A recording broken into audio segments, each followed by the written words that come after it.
Hi, I'm Gray. For 12 years, I believed I had the perfect marriage with Vanessa.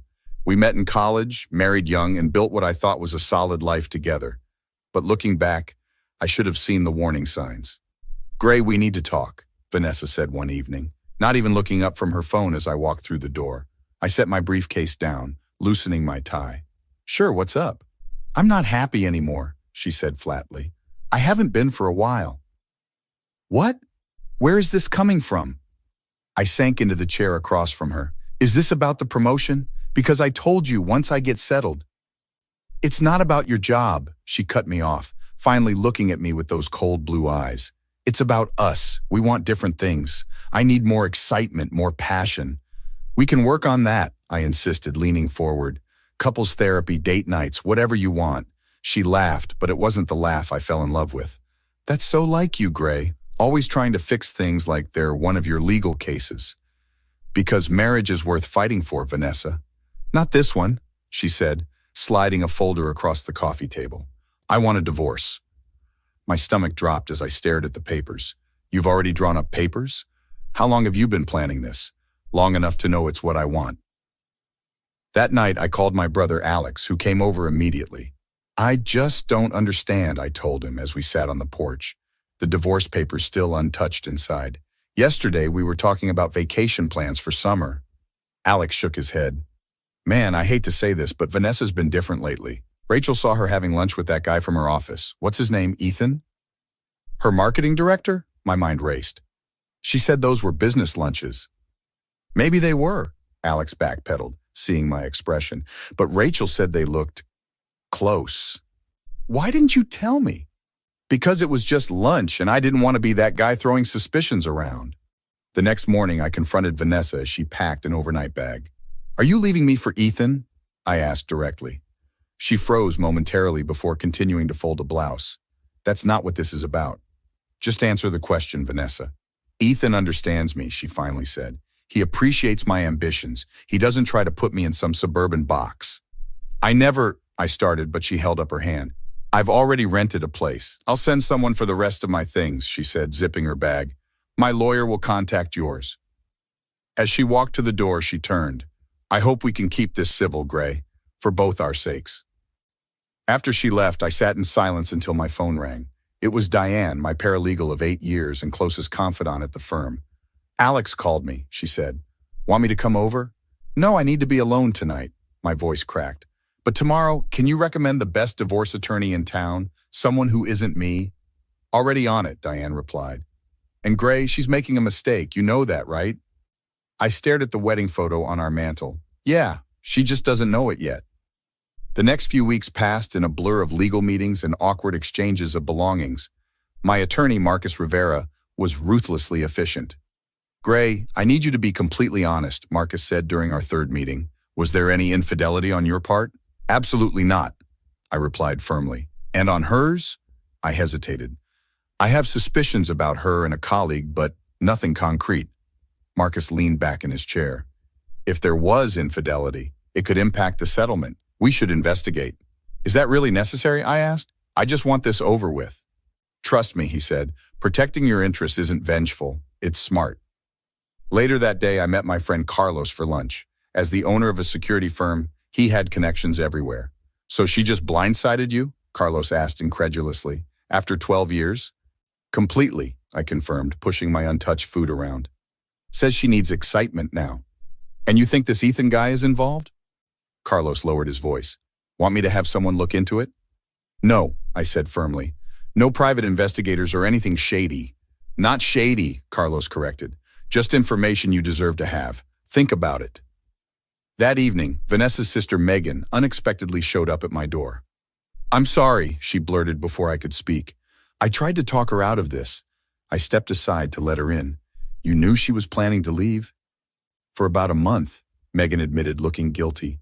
She made me promise not to tell you, but what she's doing now isn't right. What do you mean what she's doing now? Megan pulled out her phone. She's already moved in with him, Gray. They've been together for months, and she's trying to hide assets from you. She showed me social media posts that Vanessa had blocked me from seeing. Her and Ethan in our vacation spot in the Keys, dated 3 months before our separation. There's more, Megan continued. That investment account you two opened? She transferred her half to a private account last month. I called Marcus immediately. This changes things, he said after I explained. Forward everything Megan showed you. We'll subpoena the financial records tomorrow. I don't want to destroy her, I insisted. I just want what's fair. Gray, Diane interjected from the speakerphone. She's not playing fair. You need to protect yourself.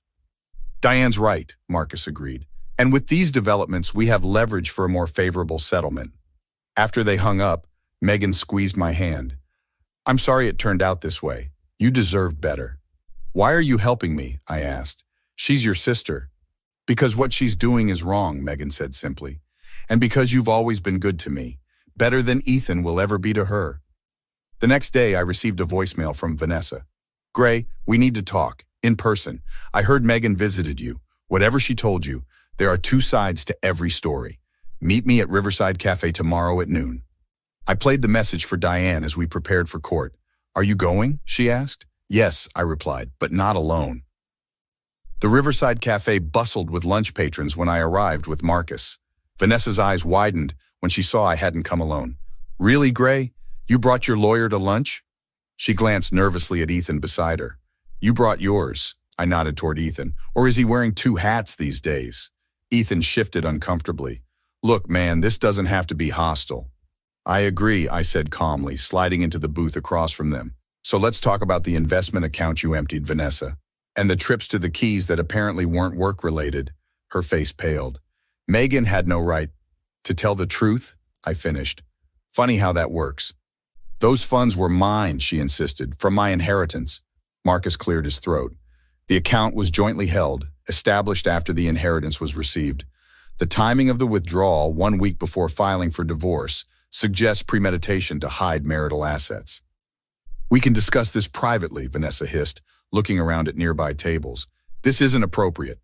Neither is adultery, I said quietly, but that didn't stop you.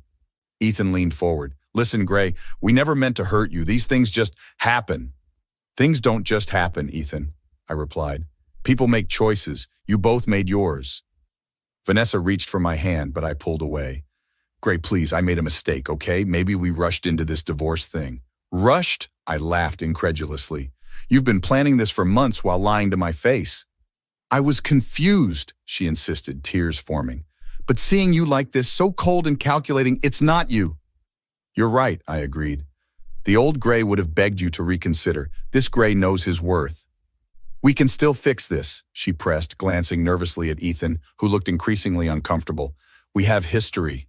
12 years, Gray. 11 good years and 1 year of deception, I corrected. The math doesn't work in your favor. Marcus passed her a document. Our revised settlement proposal, given the new evidence, will need the transferred funds returned to the joint account pending equitable distribution. This is ridiculous, she snapped, scanning the document. I won't be punished for wanting happiness. It's not punishment, Vanessa, it's consequence. You're enjoying this, aren't you? She accused, making me look bad, trying to take everything. I'm not taking anything that isn't legally mine, I said calmly, unlike some people at this table.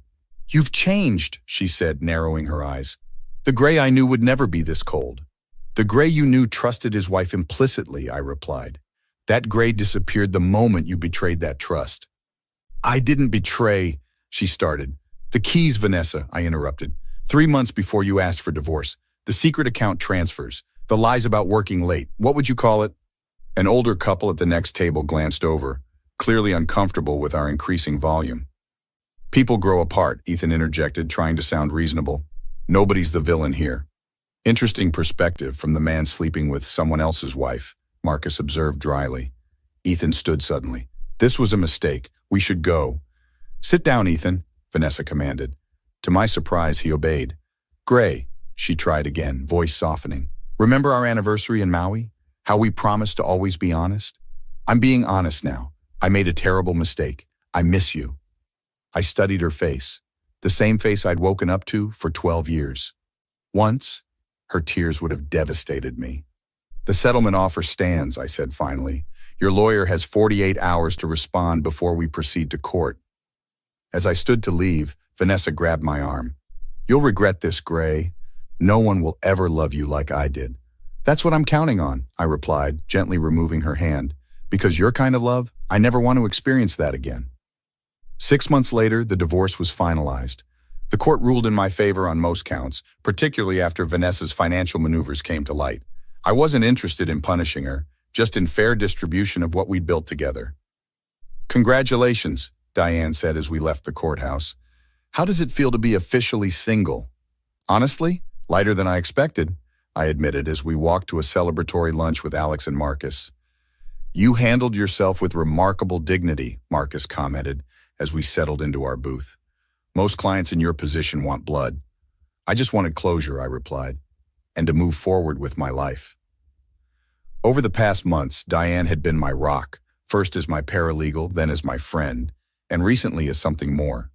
We'd been careful to keep things professional until the divorce was final, but our connection was undeniable. Speaking of moving forward, Alex said with a knowing smile, when are you two going to admit there's something happening here? Diane blushed. Is it that obvious? Only to anyone with eyes, Marcus laughed. I reached for Diane's hand under the table. We're taking things slow. After 12 years of fast, slow sounds perfect, she replied, squeezing my hand. 2 weeks later, Diane and I had our first official date at Milano's, coincidentally Vanessa's favorite restaurant. I hadn't planned it that way, but fate has a sense of humor. We were laughing over dessert when I noticed Vanessa enter with a woman I recognized as her friend Jessica. The moment she saw us, she froze. Don't look now, I murmured to Diane, but my ex-wife just walked in. Diane continued her story without missing a beat. Her grace under pressure was just one of the things I admired about her. Vanessa approached our table, Jessica trailing awkwardly behind. Gray, she said, her voice tight. What a surprise. Vanessa, I nodded politely. You remember Diane from the firm? Of course, she replied, eyes narrowing at our entwined hands. That didn't take long. Actually, Diane responded smoothly. We waited until everything was finalized. Some people respect boundaries that way. Jessica tugged at Vanessa's sleeve. Our table's ready. How's Ethan? I asked conversationally. Vanessa's expression darkened. We're taking a break, actually. I'm sorry to hear that, I said genuinely. Despite everything, I never wished her unhappiness. Are you? She challenged. Because it seems like you've moved on just fine.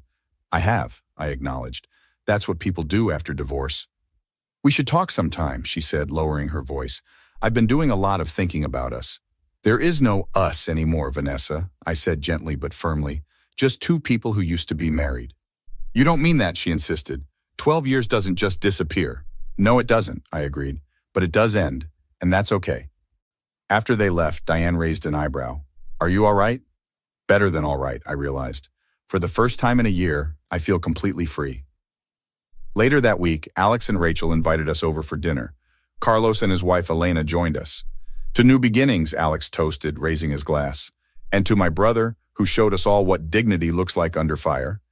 And to Vanessa, Carlos added with a mischievous grin, for being stupid enough to let this guy go. Her loss, Diane's gain. As laughter filled the room, I looked at these people who had stood by me through the darkest year of my life. There was no bitterness in my heart anymore, just gratitude and hope. You know what's funny? I said to Diane as we drove home. A year ago, I thought my life was ending. Now I realize it was just beginning. She smiled, the streetlights illuminating her face. That's not funny, Gray. That's beautiful. The truth is, I didn't need revenge. Living well, moving forward with integrity, and finding unexpected joy. That was victory enough. And as for Vanessa, I wish her well, genuinely. Some lessons are hard-learned, but necessary. Have you ever had to rebuild after losing something you thought was essential? Trust me on this. Sometimes what you build in the aftermath is stronger than what you lost. Like this story? Let me know in the comments below.